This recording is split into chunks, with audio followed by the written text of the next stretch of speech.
As Mike Tyson, the former undisputed heavyweight champion of the world, passes through a small town, he makes the decision to stop at a diner for a meal.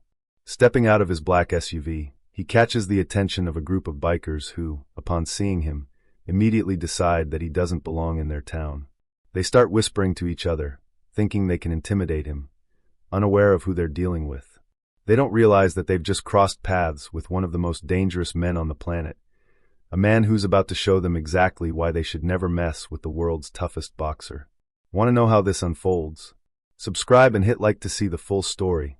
The camera pans over the parking lot of a rustic diner in a small town, where the lot is almost entirely occupied by motorcycles. A loud group of bikers is gathered in the middle, drawing attention. At the heart of this crew stands Griff, the leader, a big, burly figure whose presence is impossible to ignore. They lounge outside the diner, drinks in hand, laughing and making cruel remarks about anyone who isn't part of their group.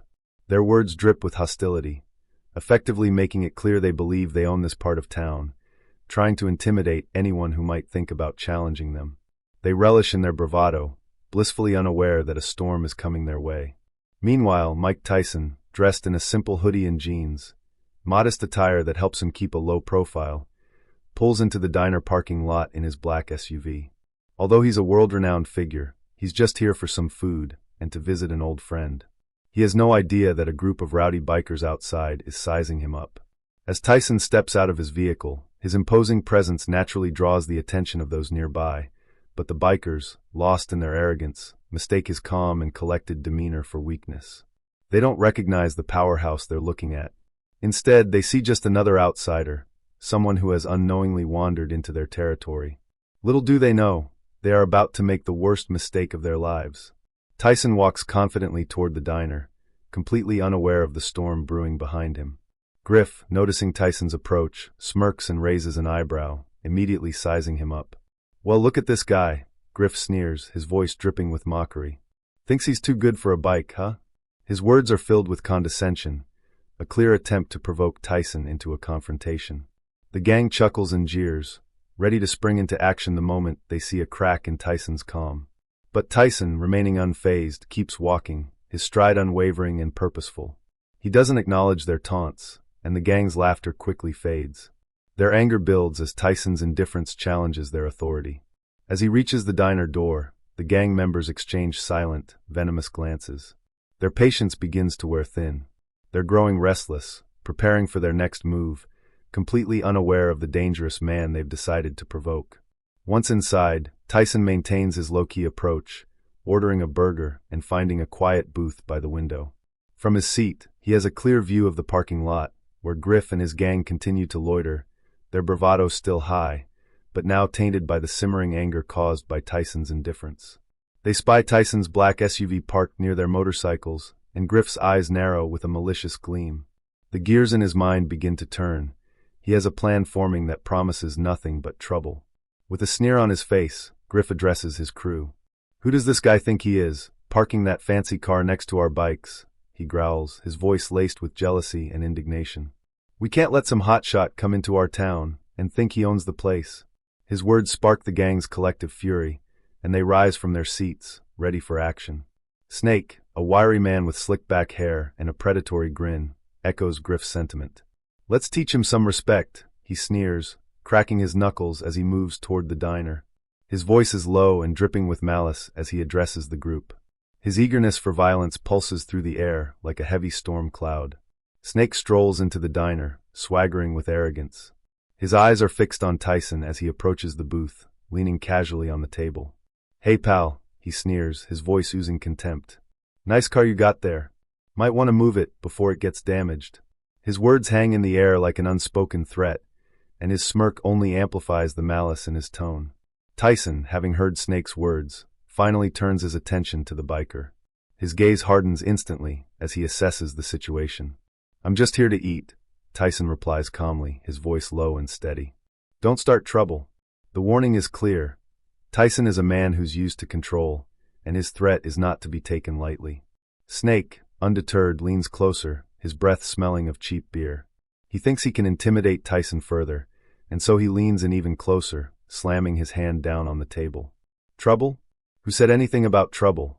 he hisses, his voice now dripping with venom. I was just making a friendly suggestion. The tension in the diner thickens as the atmosphere becomes heavy with hostility. But before things can escalate any further, a sharp voice cuts through the room. A waitress, standing nearby, steps in with authority. Hey, leave him alone, she says, her voice fierce. He's not bothering anyone. Snake's expression darkens, and for a moment, his eyes flash with murderous rage. He considers striking the waitress, but then, with a low growl, he restrains himself. Shooting her a final glare, he turns away. Mind your own business, he spits, venom dripping from his words. Tyson, his meal finished, slowly stands up from the booth, his movements deliberate. He knows what's coming next as he heads toward the door, his eyes locked on the group of gang members outside. They're waiting for him, eager to pounce. As Tyson steps outside, the gang converges around him, their numbers threatening to overwhelm him. The air crackles with the tension of impending violence. Griff steps forward, a smug grin spreading across his face. Leaving so soon, he mocks, his tone dripping with malice.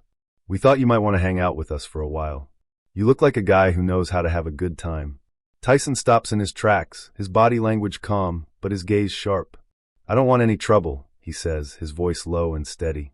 Let me go, and we can forget this ever happened. But Griff and his gang are not swayed. They mock him with cruel laughter. The atmosphere turns poisonous, as Griff takes a step closer to Tyson. You're going to regret coming here, Griff hisses, his finger poking Tyson's chest. We're going to teach you a lesson about respecting the iron wolves. Tyson remains immovable, his expression unwavering as Griff's taunts intensify. The gang surrounds him like wolves closing in on their prey. Griff gestures for his crew to move, and they prepare to strike. Then, without warning, Tyson moves. A blur of calculated movement, his fists connect with the gang members' faces, sending them flying. The force of the blows echoes through the parking lot, bone cracking, cartilage snapping, and bodies crumpling to the ground. Within seconds, 2 of the bikers lie unconscious, their bodies twisted at unnatural angles. The remaining gang members stare in shock at the destruction Tyson has unleashed. For a brief moment, the world seems to freeze. But then Griff, his fury igniting, pulls out a heavy chain, and another biker raises a baseball bat. The gang circles Tyson, ready for the next round. Griff's lips curl into a cruel smile as he snarls, "Big mistake, tough guy." Tyson, unfazed, cracks his knuckles. The sound is a warning to them all. "You really don't want to do this," Tyson growls, his voice dripping with a controlled fury. The gang, undeterred by his warning, descends on Tyson, fists and weapons flying. But Tyson moves like a man possessed, his reflexes lightning fast, his strikes devastatingly precise. The carnage is a symphony of destruction as Tyson weaves and ducks, landing blows with unparalleled skill. The fight is a blur of violence, but Tyson's calm focus stands in stark contrast to the chaotic frenzy around him. Each punch he lands is a work of art, each move calculated to perfection. Griff, his face bruised and bloodied, stumbles backward under the weight of Tyson's onslaught. Desperate, he pulls out a switchblade, hoping to turn the tide. Tyson sees the knife coming, and without hesitation, he sidesteps the attack, disarming Griff with brutal efficiency. The blade clatters to the ground. With a swift move, Tyson pins Griff to the ground, his knee pressing firmly into Griff's chest. "You don't mess with people for no reason," Tyson says, his voice cold and commanding. The gang members are scattered across the parking lot like broken dolls, their ambition and bravado crushed by Tyson's raw power.